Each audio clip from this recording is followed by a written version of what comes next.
same regard. Now, EC's poll announcement throws CM and cabinet ministers' plan out of array.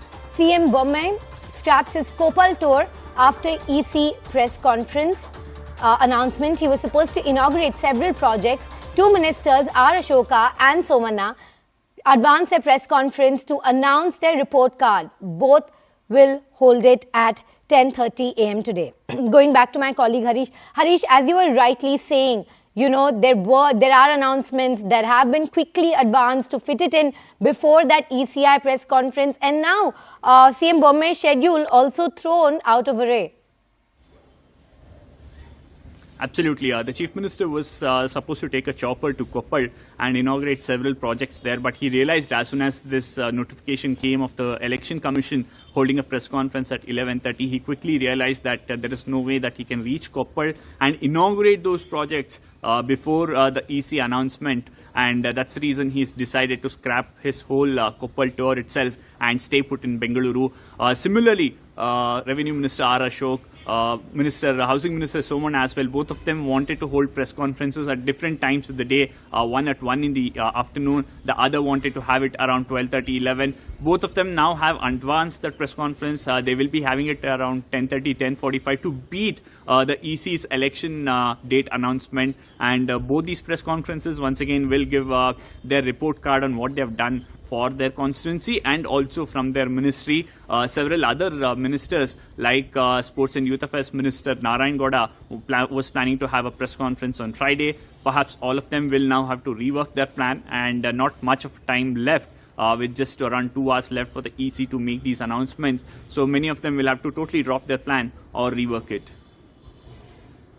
Absolutely, Harish. In fact, let's also go across to our colleague, senior editor Pallavi Ghosh, to get an overall perspective on the fight that's scheduled to take place in Karnataka. Very good morning to you, Pallavi. Now, every time the ECI has come out with dates, whenever those announcements are made, the opposition has been crying foul, saying you have been dragging your feet, you've been making sure that the dates are the most advantageous to the ruling party. This time around, are any such objections coming in from the opposition?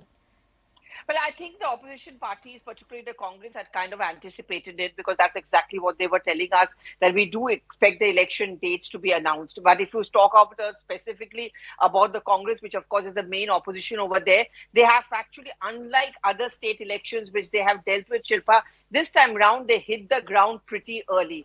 You've had, say, the state in charge, Randeep Surjewala, actually staying put in Karnataka, traveling from district to district. You had, of course, Siddaramaiah, you also had D.K. Shiv Kumar, and all the Karnataka Congress leaders, and the Congress president also, I'm told, is now going to be leaving for Karnataka soon, and he's going to be stationed there till the polls are over, because this is a high-stake election for both the sides.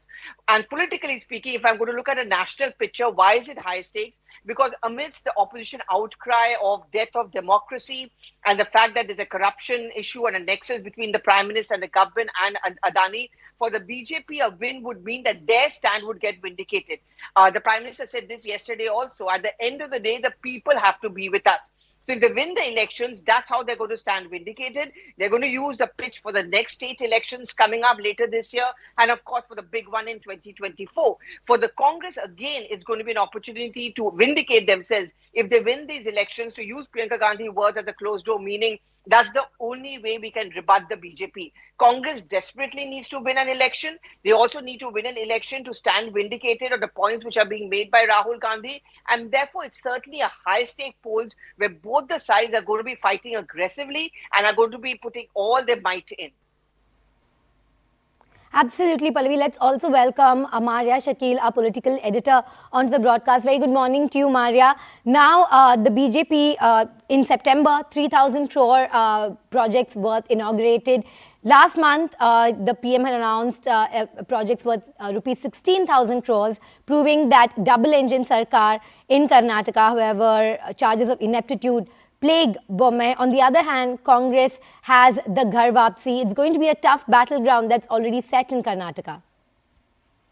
Yes, the BJP realizes that it's going to be a tough battle, and that is the reason why just hours before this entire model code of conduct is going to be put in place from 11:30 onwards, after the press conference happens. the BJP went for that quota move in which the 4% quota, which was among the Muslims, has been done away with, and it has been, divided among the Vokaligas and the Lingayats. So this quota push that has happened for the Lingayats, there is a sense certainly within this community that the BJP is looking at them very, very favorably. That let's not forget that it's one of the most influential caste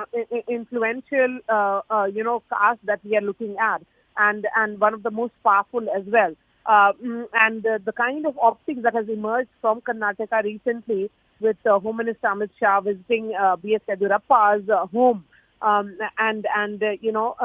because B.S. Yediyurappa remains the biggest mascot of the BJP in the state of Karnataka, there is also the sense that, a couple of months back, the Prime Minister, when he arrived in Karnataka, he held Mr. B.S. Yediyurappa's hand and then they walked together.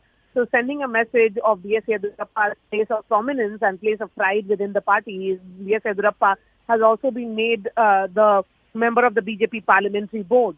So the party realizes... Maria, I'm so sorry to interrupt, but